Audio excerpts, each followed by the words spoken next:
بعد پہلی صدی ہجری میں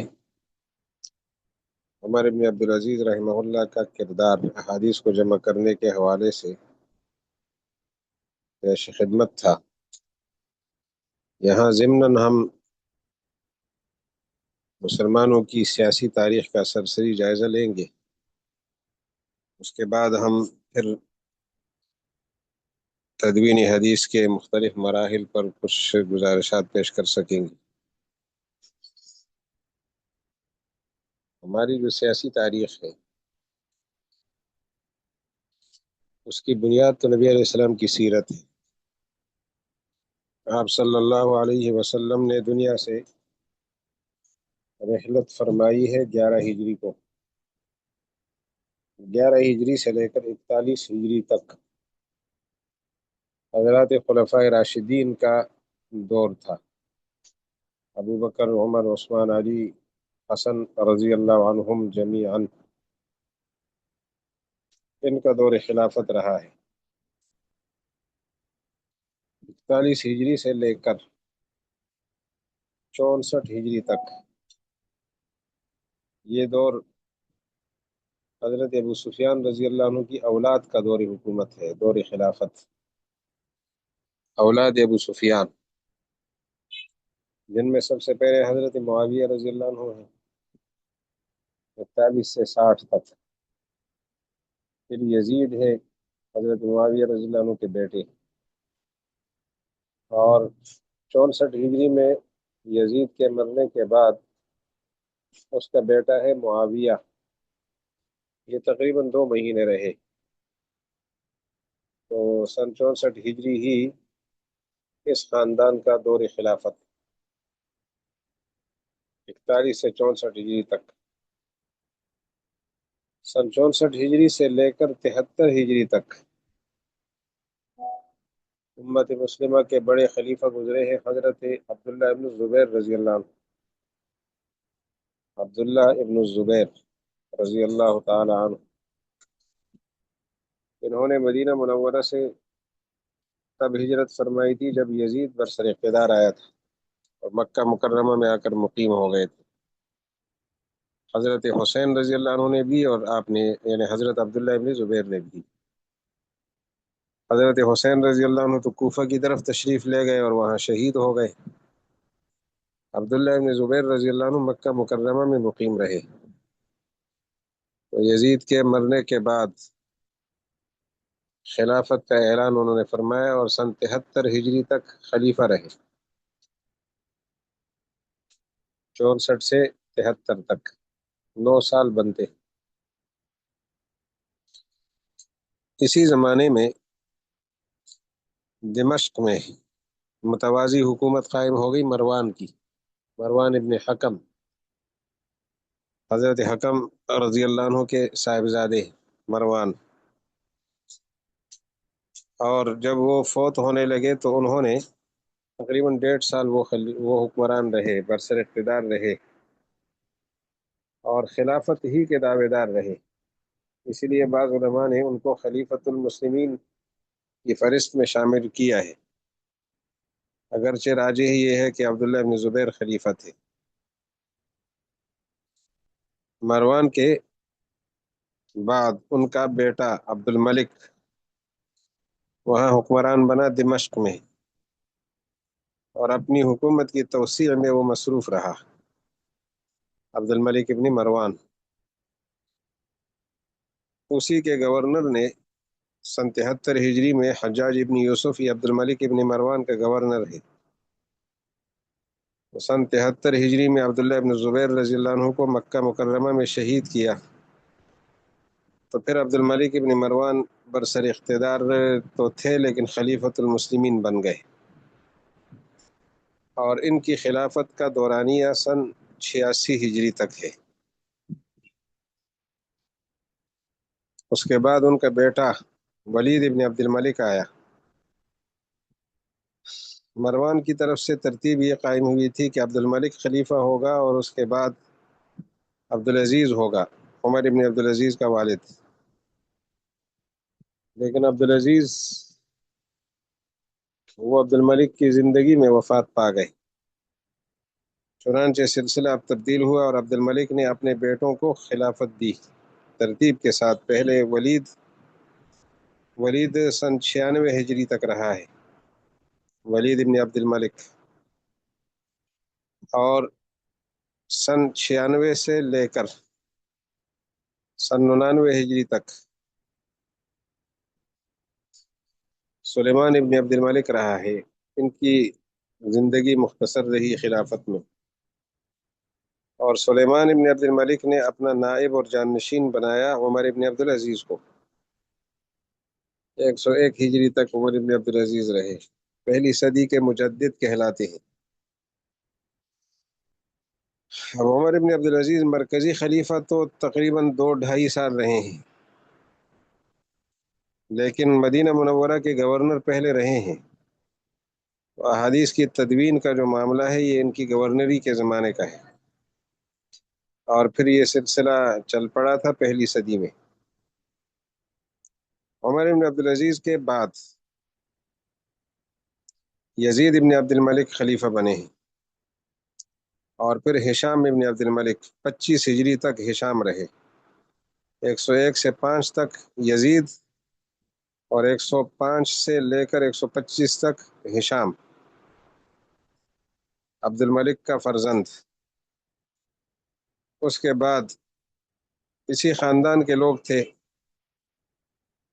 کہ یزید ابن الولید، اور پھر ولید ابن یزید، اور پھر اس کے بعد ابراہیم، اور پھر آگے مروان ابن محمد ابن مروان، 132 ہجری تک اس خاندان میں خلافت رہی ہے۔ اور 132 ہجری میں مروان ابن محمد ابن مروان، جو بڑے مروان ہیں ان کا پوتا مروان، ان کو عباسی خاندان کے لوگوں نے قتل کیا اور خود خلافت حاصل کر لی۔ تو اب خلافت آ گئی بنو عباس کے ہاتھوں، عباسی خلافت۔ یہ رہی 132 ہجری سے 656 ہجری تک، 132 656، 37 خلفاء رہے ہیں مسلمانوں کے۔ ہارون الرشید اسی دور کا ہے، اور مستعصم باللہ آخری خلیفہ ہے، مستعصم باللہ، عباسی زمانہ۔ 656 ہجری میں تاتاریوں نے خلافت ختم کی ہے، بغداد پر حملہ کیا، کتب خانے سارے دریا دجلہ میں ڈال دیے، بہت بڑی لائبریری تھی اسے تاراج کیا، اور کسی زندہ مخلوق کو وہاں نہیں چھوڑا، زندہ نہیں چھوڑا، مردوں کو، عورتوں کو، بچوں کو قتل کیا، علماء کو قتل کیا، خلیفہ بھی قتل ہو گئے۔ تو قتل عام ہوا اور صفایا کر دیا مسلمانوں کا، کیا کہ متنفس چیزوں کا بھی، کوئی جاندار چیز نہیں چھوڑی تھی۔ یہ 656 ہجری ہے، آخری خلیفہ مستعصم باللہ۔ 657 658 ہجری خلافت کے بغیر گزری ہے، 657 بھی اور 658 بھی، کوئی خلیفہ نہیں تھا مسلمانوں کا۔ اور 659 ہجری میں مصر کے اندر خاندانی مملوکین، یہ صلاح الدین ایوبی کا خاندان، یہ وہاں حکمران تھے، تو انہوں نے بنو عباس کو وہاں منتقل کیا، اور خلافت کے ٹائٹل کے ساتھ ان کے ہاتھ پہ بیعت کر لی۔ اب خلافت سے برائے تبرک رہی، اب اختیارات کے بغیر تھی، لیکن تبرک کے لیے اور برکت کے لیے کافی تھی۔ یہ خلافت رہی ہے 923 ہجری تک، 659 سے 923، 17 خلفاء کا دور ہے یہ، اور 18 خلیفے تھے، کہ ایک خلیفہ 2 دفعہ آیا تھا برسر خلافت۔ 923 ہجری، اور 923 ہجری سے خلافت عثمانیہ قائم ہو گئی 923 ہجری میں ترکیوں کی، اور یہ 1342 ہجری تک رہی ہے، 26 رجب 1342 ہجری. یہ 26 رجب 1342 ہجری، 3 مارچ 1924 ہے. یہ 3 مارچ 1924 خلافت ختم ہو گئی بنو عباس کی، عثمانیوں کے پاس گئی اور عثمانیوں کے پاس رہی 1342 ہجری تک. اور اس کے بعد پھر انگریزوں کے ہاتھوں یہ خلافت ختم ہوئی. مصطفیٰ کمال اتا ترک اس میں استعمال ہوا، اور اصل استعمال ہوا تھا شریف حسین مکہ. مکہ مکرمہ کا گورنر تھا، حجاز کا گورنر شریف حسین. شریف کا معنی سید اور حسین اس کا نام تھا. اس نے بغاوت کر لی تھی. انگریزوں نے لالچ دی کہ آپ خلیفۃ المسلمین بن سکتے ہو، اور حدیث شریف ہے کہ الائمۃ من قریش، مسلمانوں کے خلفاء قریشی ہوں گے. اسی حدیث کی بنیاد پر ابو بکر صدیق رضی اللہ عنہ نے خلافت کا نظم قائم کیا تھا. اور پھر یہ جو 923 ہجری ہے، 923 ہجری یہاں تک جو خلافت چلی ہے تو قریشیوں میں رہی ہے. خلفائے راشدین قریشی ہیں، بنو عباس قریشی ہیں، بنو امیہ قریشی ہیں، عبداللہ بن زبیر بھی قریشی ہیں. تو بنو عباس کے جو دونوں دور ہیں قریشیوں کا زمانہ ہے. قریشیوں میں خلافت تھی. اب ترکیوں نے جو حاصل کی تو یہ قریشی نہیں تھے، یہ تو عرب نہیں تھے، تو قریشی کہاں سے ہوتے. اب یہ چال چلی کہ خلافت تو قریشیوں کا حق ہے، یہ غیر قریشی اور غیر عرب کیسے خلیفہ بن گئے ہیں. اس دور میں باقاعدہ کتابیں لکھی گئی. لذت العیش فی ان الائمۃ من قریش، فلسطین کے ایک عالم نے لکھی. اور دوام العیش فی ان الائمۃ من قریش، بر صغیر میں مولانا احمد رضا خان صاحب نے لکھ دی کہ خلافت جو ہے یہ دراصل قریشیوں کا حق ہے. تو لازمی بات ہے قریشیوں میں پھر شریف حسین تو داخل تھا، کیونکہ وہ صرف یہ قریشی نہیں بلکہ تو بنو ہاشم میں سے تھا، نبی علیہ السلام کے خاندان سے تھا. تو اس لیے خلافت کے لیے امیدوار کی صورت میں ایک قسم کا امیدوار بنا، اور اس نے مرکز خلافت سے بغاوت کی. لیکن بعد میں خلافت قائم کرنے کا موقع نہیں مل سکا. ملکوں کا بندر بانٹ ہو رہا تھا تو ان کو اردن کا موقع دیا کہ اردن میں تم حاکم بنو. تو آج اردن حکمران کے جو لوگ ہیں، وہ اردن حکمران طبقہ، یہ اس شریف حسین کی اولاد ہے جس نے مکہ مکرمہ میں بغاوت کر لی تھی.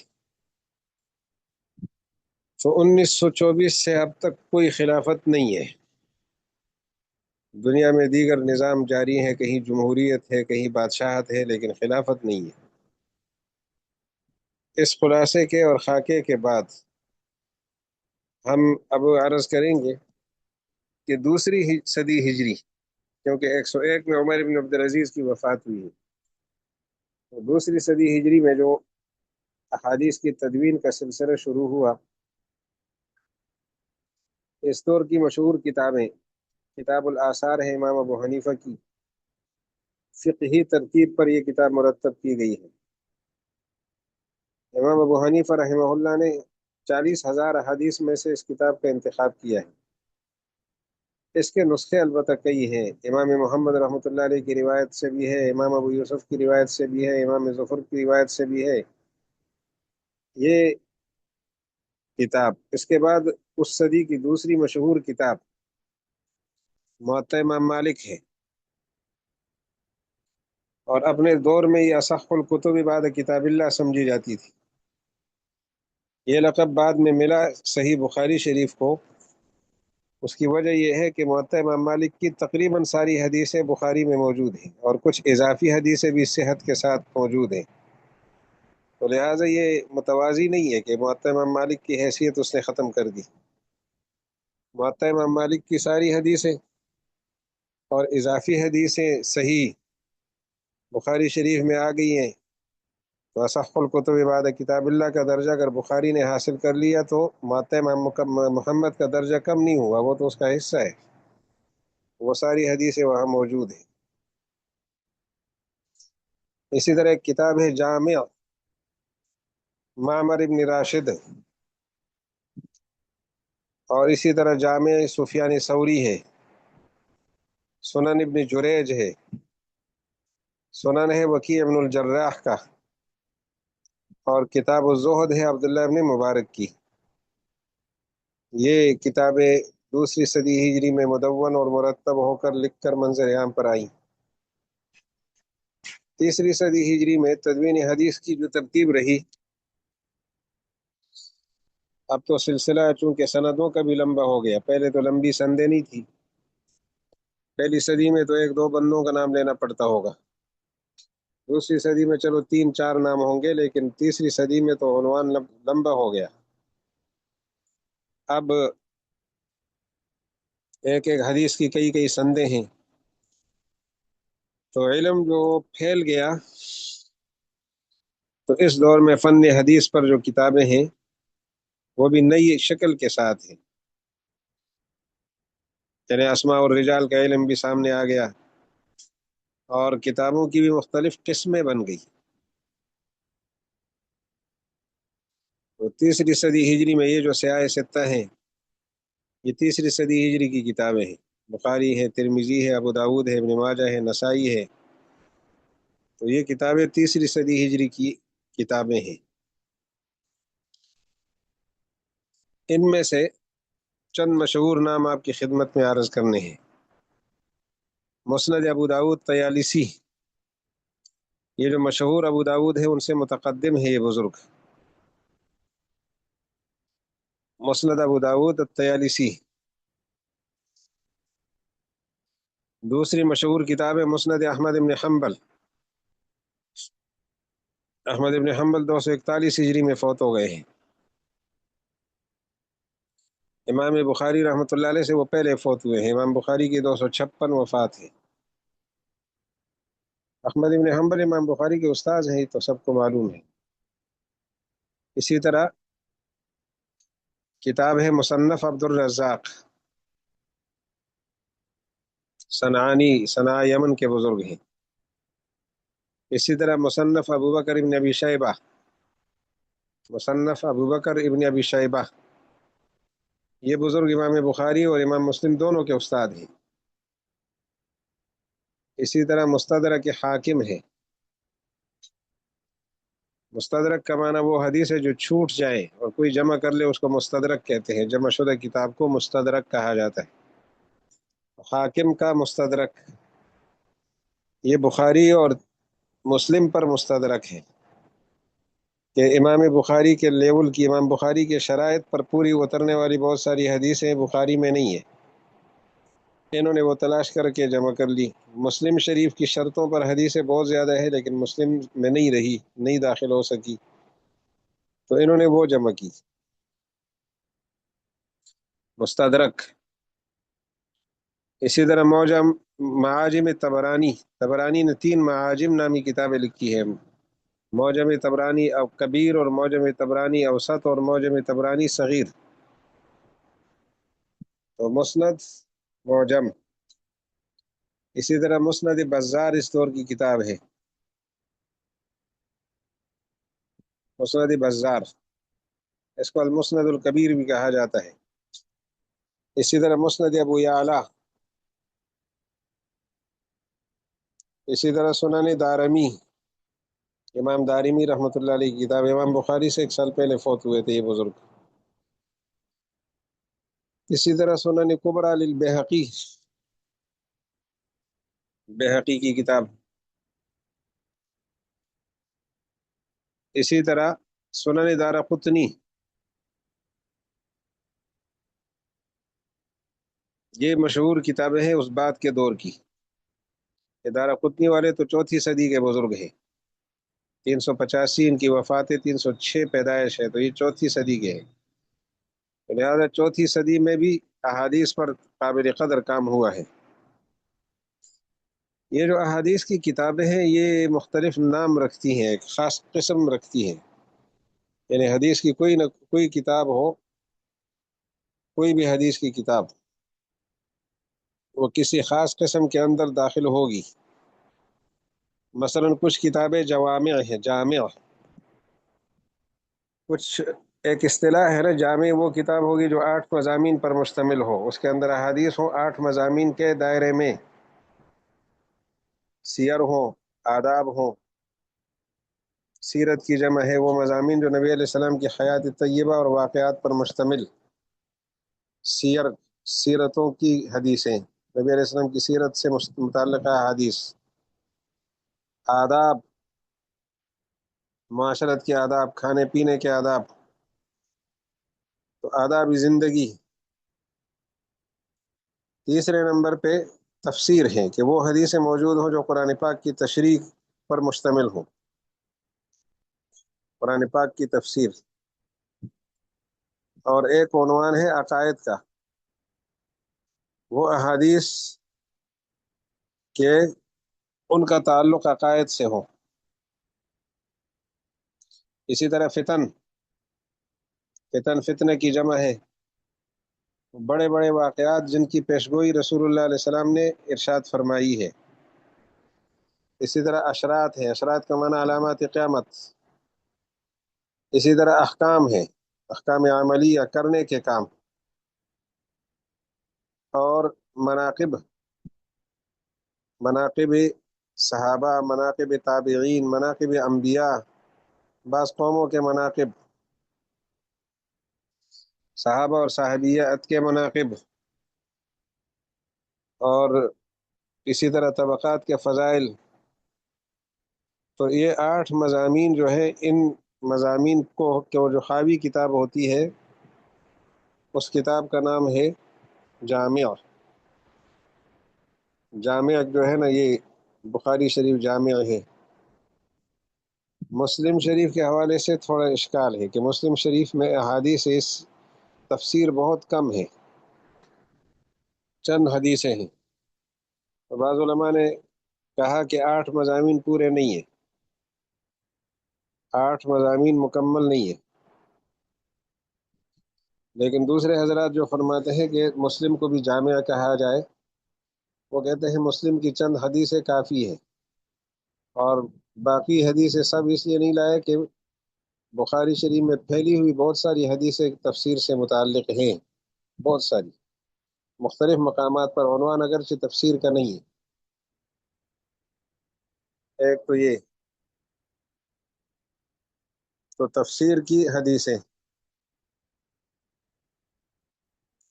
جامع بخاری اور جامع مسلم. اسی طرح ترمذی شریف وہ تو ہے جامع، اس پر تو اتفاق ہے. اس میں ہر مضمون، 8 مضامین میں سے ہر مضمون سے متعلق احادیث کا بڑا ذخیرہ جمع کیا گیا ہے.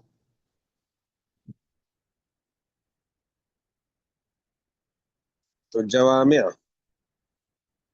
ترمذی شریف جامع ہے، بخاری شریف جامع ہے، مسلم شریف بھی جامع ہے تقریباً. جامع کے حوالے سے بہت ساری کتابیں لکھی گئی ہیں اور بھی. جامع معمر ابن راشد مشہور کتاب. اسی طرح جامع سفیان ثوری، اور بخاری اور ترمذی، بخاری ترمذی اور اسی طرح مسلم شریف، یہ جامع کی ذیل میں آنے والی کتابیں ہیں. اسی طرح ایک چیز ہے سنن، احادیث کی وہ کتابیں جو سنن کہلاتی ہیں. ایسی کتاب جو سنن کہلاتی ہو کہ وہ کتابیں جس میں احادیث کو فقہی ابواب کی ترتیب پر مرتب کیا جائے. کتاب الطہارت ہے، کتاب الصلاۃ ہے، کتاب الزکوٰۃ ہے، اس طرح آگے اس ترتیب سے مرتب کیا جائے تو کہا کہ ابواب پر، تو یہ کتاب سنن کہلاتی ہے.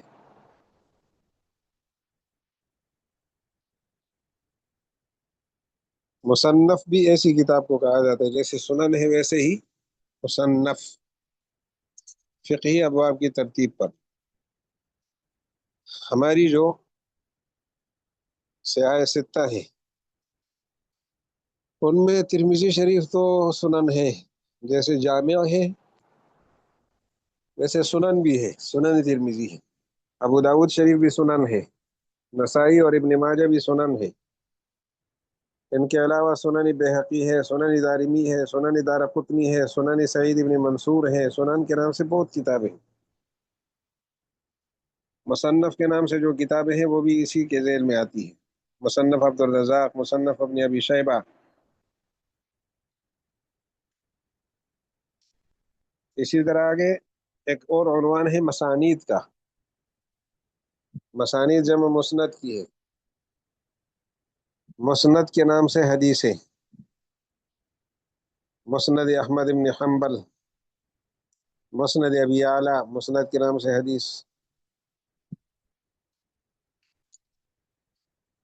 مسند یہ وہ کتاب ہوتی ہے جس میں صحابہ کی ترتیب سے احادیث جمع کی جائے، یعنی ایک صحابی کی تمام روایات مرتب طریقے سے ذکر کر کے پھر آگے دوسرے پھر تیسرے۔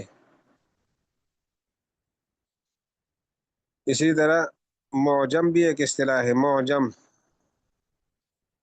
معجم اس کتاب کو کہتے ہیں جس میں اپنے شیوخ اور اساتذہ کی ترتیب سے احادیث جمع کی جائے، ساتھ حروف تہجی کا لحاظ بھی ہو۔ اس کے بعد معجم کے اندر مشہور کتاب المعجم الکبیر، المعجم الاوسط، المعجم الصغیر، تو یہ معجم کے عنوان سے کتابیں ہیں۔ آگے لفظ ہے، یعنی آگے جو عنوان ہے احادیث کی کتابوں کا وہ ہے مستدرک، کہ ایک کتاب نے شرائط لگا دی اور ان شرائط پر جو حدیثیں پوری اترتی تھی ایک حد تک تو اس سے جمع کر لی، لیکن کچھ اور حدیثیں اسی لیول کی مل گئی، تو کیا کریں گے؟ وہ مستدرک میں داخل کر دیں گے۔ اسی طرح مستخرج ہے، مستخرج مستخرج یہ ہے کہ مثلا تحاوی شریف میں حدیثیں موجود ہیں اور سند بھی موجود ہے، لیکن آپ بخاری شریف کی شرائط معلوم کر کے بخاری شریف کی حدیثوں کا راوی جو ہے وہ ان کو یہاں راوی بنایا جائے،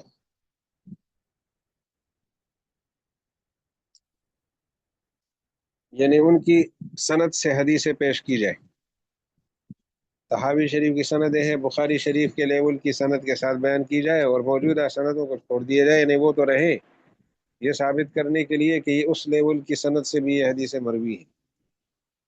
اسی طرح ایک عنوان ہے جز کا، جزوی مسئلے پر جو کتابیں لکھی جائے، جیسے جز القراءۃ للامام البخاری، جز القراءۃ للبہقی، جز رفع الیدین للبخاری، جہر بسم اللہ کا جز دارقطنی، اور جز الجہر بسم اللہ للخطیب البغدادی، جہر بسم اللہ کا جز یعنی ایک خاص موضوع پر کتاب ہے، یہ خطیب بغدادی نے لکھی ہے۔ اسی طرح کتاب القراءۃ بہقی نے لکھی ہے۔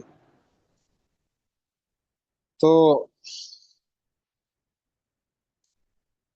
مولانا محمد زکریا رحمۃ اللہ نے جز و حجۃ الوداع کے نام سے بھی کتاب لکھی ہے، اور متعدد نوعیت کی احادیث کی کتابیں، المشیخہ بھی کتاب کی قسم ہے، چند شیوخ کی حدیث جمع کی جائے، بزرگوں کی۔ افراد اور غرائب، یعنی ان کتب حدیث کو کہتے ہیں جس میں کسی ایک شخص کے تفردات کو جمع کیا گیا ہو۔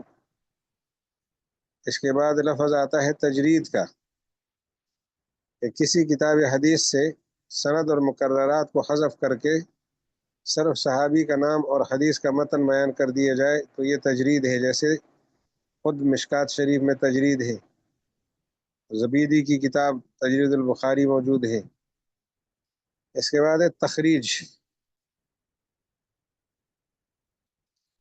کہ کسی دوسری کتاب کی معلق اور یا بے حوالہ احادیث کی سند شامل کر لی جائے۔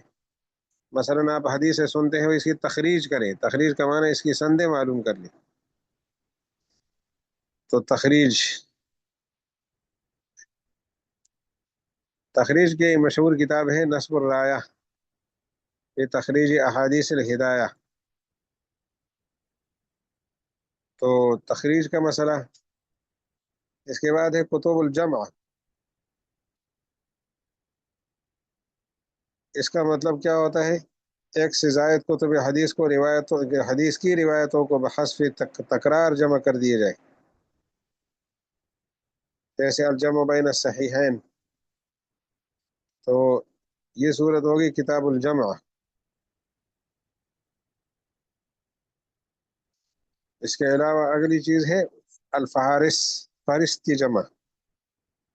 یہ وہ کتب حدیث ہے جن میں ایک یا زائد کتابوں کی احادیث کی فہرست جمع کر دی گئی ہے تاکہ حدیث کا نکالنا آسان ہو جائے۔ تو فہارس یہ ایک خاص اصطلاح ہے، فہارس، جیسے ابھی آپ نے وضاحت پڑھی۔ تو آج میرا خیال ہے اسی پہ اکتفا کر لیتے ہیں، 35 ہو گئے، آدھے گھنٹے کا سبق ہوتا ہے ہمارا، مزید انشاءاللہ پھر اگلی نشست میں۔ اللہ تعالیٰ حفاظت فرمائے۔